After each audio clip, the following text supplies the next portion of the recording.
You're listening to Meld Men, Stories from the Journey. Right now, somewhere out there, a man is stepping into the unknown, facing his pain or the edge of his success.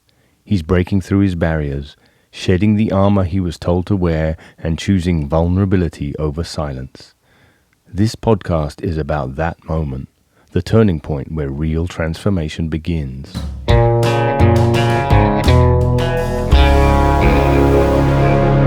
This is Tim Lee, host of Stories from the Journey, and on this episode I'm joined by Bill McAlife, a former police officer who has transformed the stresses and trauma of a first responder into a thriving coaching business. So Bill, tell us a little about yourself. Well, I started my journey in wellness, actually mismanaging my wellness. I was in law enforcement for 22 years. And through that portion of my life, definitely bottled up a lot of emotion that I was never taught to acknowledge, deal with, express in a healthy way anyway. And yeah, so as I went through my career and I bottled up more and more and more trauma in my body, it just started taking more and more of a toll. So as I've gone through that journey, I've looked back at, my upbringing, being one of 13 kids, and, the issues that brings into my adult life, along with, my career in law enforcement and everything that I've seen there. And then discovering men's emotional wellness work and going back and learning those things that it was kind of one of those look backs, and it's, if I knew then what I know now, right. Life would have been a whole lot different. Right.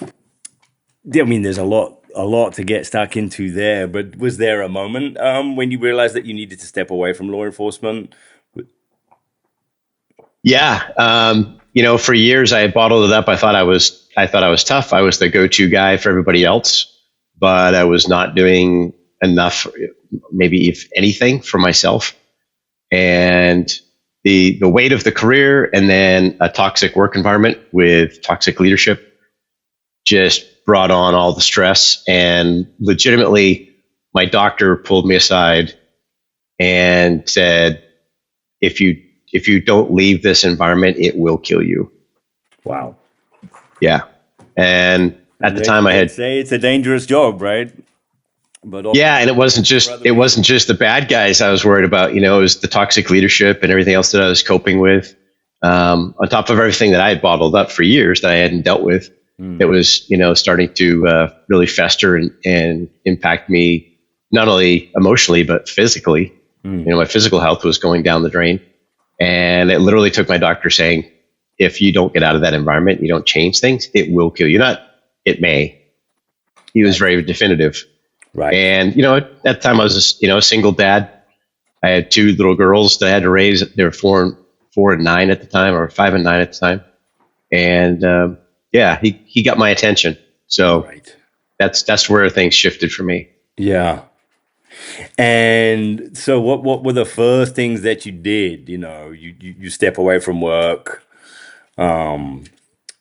with you started looking around for something that was going to help. Like, how did you land on men's work, on this kind of emotional wellness work? Yeah, so my doctor ordered me out of work. Literally wrote a thing to my employer saying he's not going to work for at least 2 weeks till we can get a handle on all these other cardiac issues and everything else I was dealing with. And he recommended that I find a counselor or somebody to talk to and start working through some of the psychological stuff. And I had used a local counselor when I was going through a divorce. And so I reached out to him and I was like, "Hey, we haven't talked in a while. But I could use some time." So I get into that, and he and my doctor both recommended, mindfulness stress reduction work. And there was a local group that was providing a 12-week course, I think it was, on emotional wellness and through the mindfulness stress reduction techniques.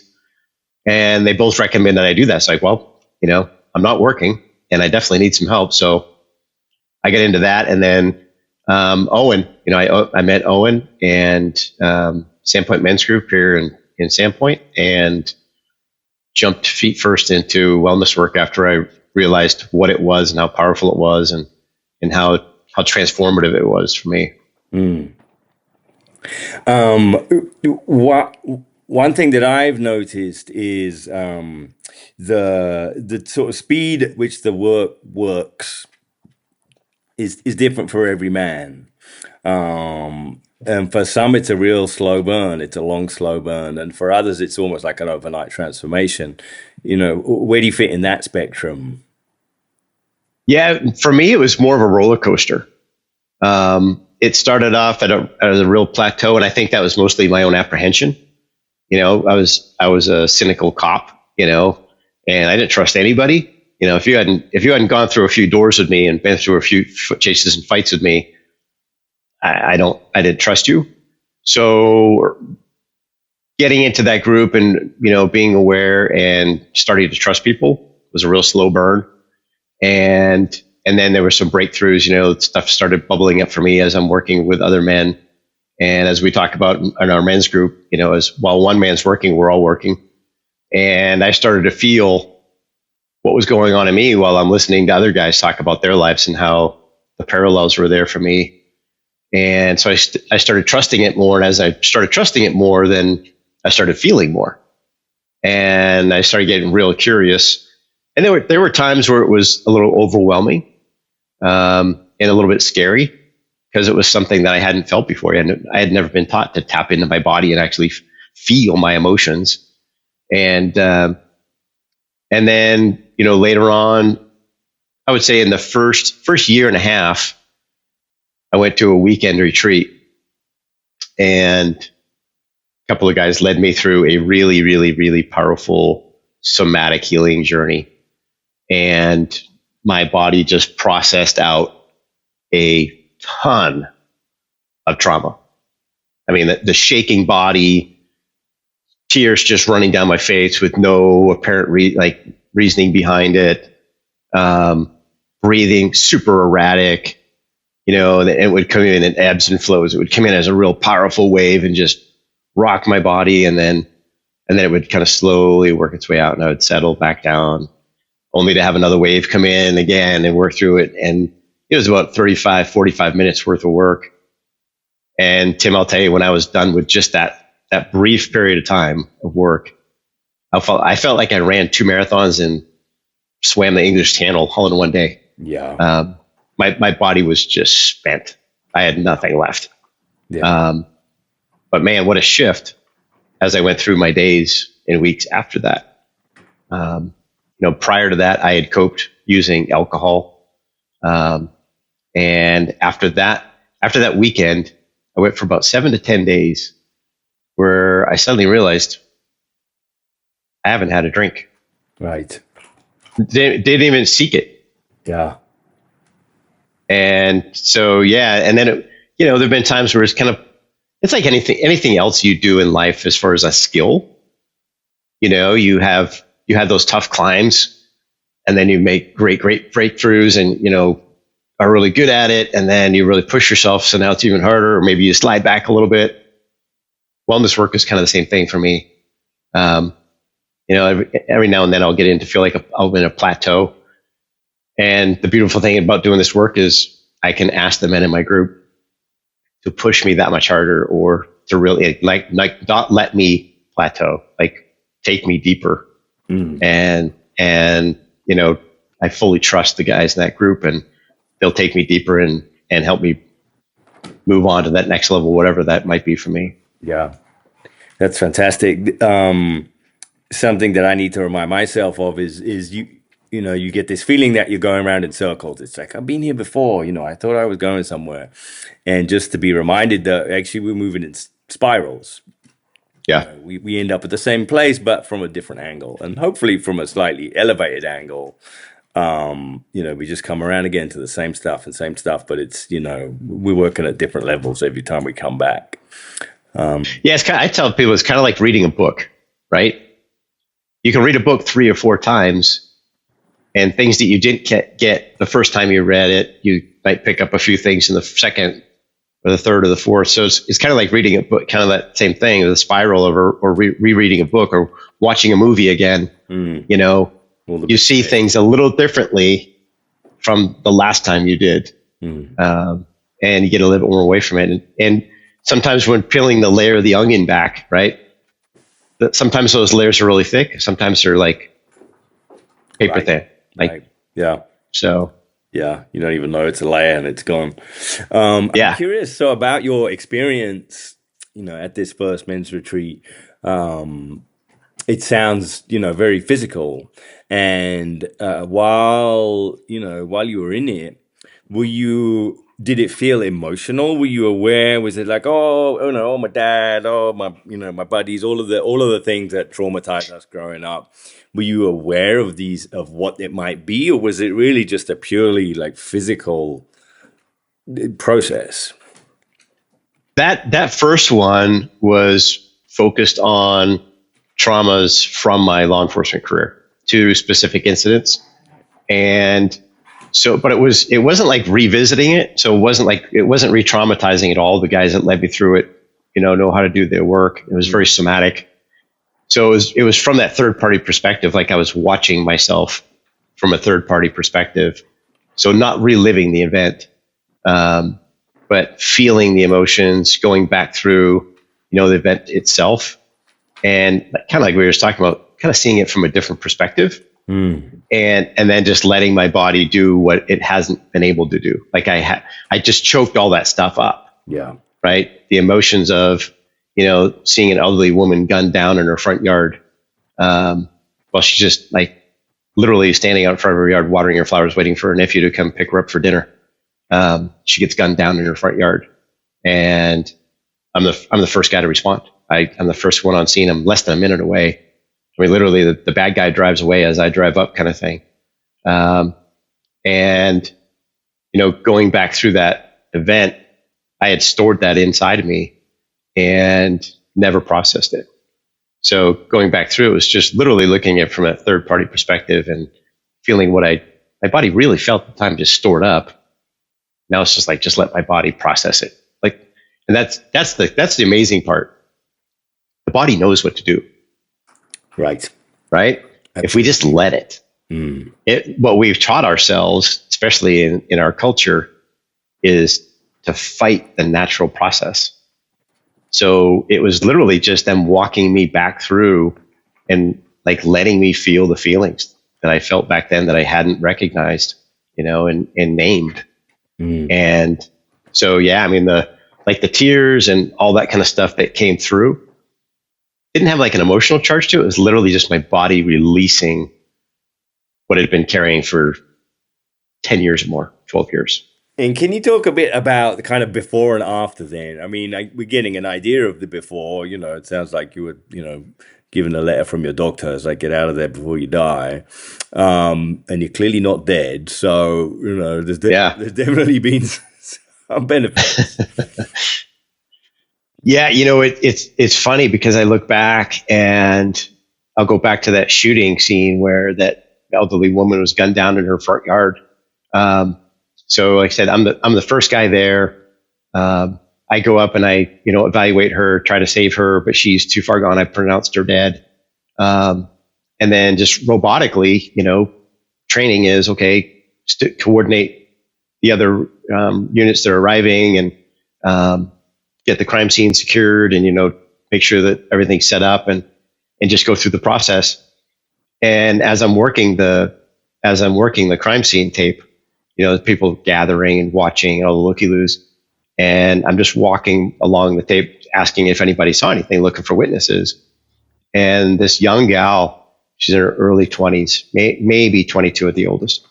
I asked her, like, hey, did you see anything? She says, yeah, I saw the whole thing. It's like, wow, I've got this like a star witness here. So I'm getting her information.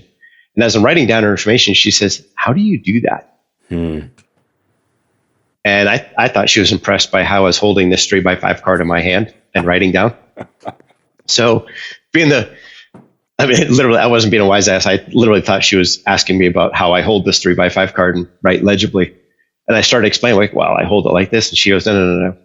She goes, I saw what you did. I saw you try to save her. And now you're standing here talking to me like nothing happened. How do you do that?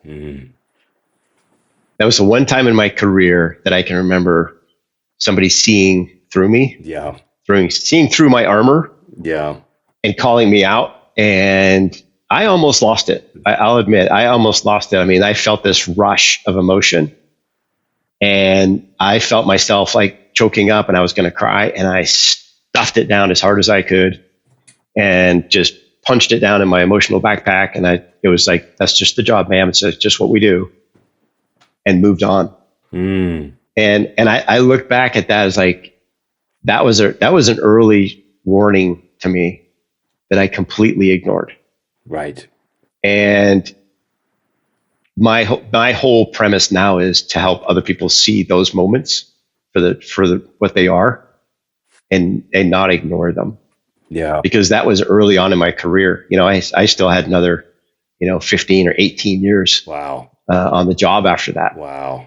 And, she saw it for what it was. She saw the human side of my job. I was like, how do you do that? Literally, she asked me, how do you do that? Yeah. So, as I went through my career, I was stuffing it down, I was sucking it up, and I was coping with, mostly with alcohol. Even just going to the gym, working out, I would do just about anything to numb out. And my personal relationships suffered from it. Ended up divorced after I left California, moved to Idaho. I had a couple of kids, and we get divorced, and a lot of the divorce was from shit that I hadn't dealt with before. So here I am, a single dad, divorced with 2 little girls, promoted up through the ranks, and moving my career forward. Things are going well, and then the toxic environment that I worked in at the sheriff's office I was at, just really started to like crank up the pressure. And I was just coping more, more alcohol, more numbing out. And it literally wasn't until that moment where my doctor's like, dude, you're out of that. If you don't leave that environment, it will kill you. Dead stop. Nothing else to talk about. Like, what are you going to do? Like, you can go back to work, but it's going to kill you. Yeah. So, but the flip side of that is now, I'm a better overall, all over around person, better man, much better dad. I've gotten the best daddy ever award for like the last 18 years. So I'm doing pretty good there. Congratulations. Yeah. But, I'm a better brother, I'm a better neighbor, I'm a much better leader. I am, matter of fact, my current girlfriend, when we first started dating, we were on like our 3rd date, I think it was. And she looks at me, she says, dating you is weird. Like, well, I'm not sure how to take that, but, care to explain? She goes, yeah. She goes, I have never dated a guy that is so emotionally balanced and like understands his emotions and isn't afraid to share his emotions. She goes, that's fucking weird. It is. I'm like, thank you. Yeah. It was a huge compliment. At first I was like, I'm not sure where this is going to go, but thinking, well, this is a weird way to break up. But so, yeah, I mean, it's just so much more regulated. Yeah. I recognize my emotions where they live in my body. My stress levels are much lower. My relationship with alcohol has completely shifted, and even if I do get into like numbing out, if I'm scrolling for, too long on my phone or wherever, I'm more cognizant of my behaviors. Mm-hmm. I show up better for my kids, and then, the guys in men's group too, to have guys call me and say, hey, I need to talk to you of all people. Like, I need to talk to you. Like, you get me kind of thing. Yeah, just a 180 degree different guy. Yeah. Before I was much more reactionary. I was all in my head. definitely in the fix it mentality. Guys got to fix shit. Yeah. And I'm like, just, I could just hold space, let a guy talk, right, or anybody talk, So yeah, it's been really awesome to watch people go through that healing process. And, like I tell people, you can go back and you can rewrite the script that you read from going forward. You can't change history, but a lot of our perspectives, our thoughts, our feelings, and our ideas of like how life is supposed to work and why things happen the way they do, it all gets ingrained in us back between the ages of 0 and 7 years of age. Yeah. So I know I wouldn't go hire a 7-year-old to be my life coach. I just wouldn't do it. But most people are actually going through their adult life listening to their 7-year-old inner life coach. Absolutely. So it's like, okay, let's retire that kid. Like, let's let that kid take a rest, right? Nice job. You got me this far. Amazing that you did it. But, you retire. Now I'm going to rewrite the script that I read from going forward from my adult perspective, based on the training and the experience that I have through all my years on this earth. Like, good for you, kid. You got me this far. I got it from here. Yeah. When people realize that and they can actually start to rewrite that script and burn those new neural pathways and change behaviors, it's awesome to see those transformations in people.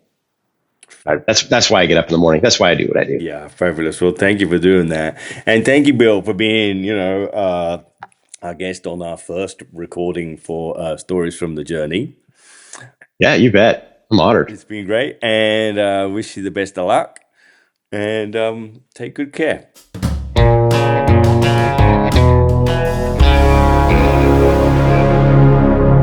We want you to remember something. Your growth journey is never linear, never perfect, and never complete. Each step, each vulnerability, each moment of courage matters. You've been listening to Meld Men, Stories from the Journey, where we believe that true strength isn't about being invincible, but about being real.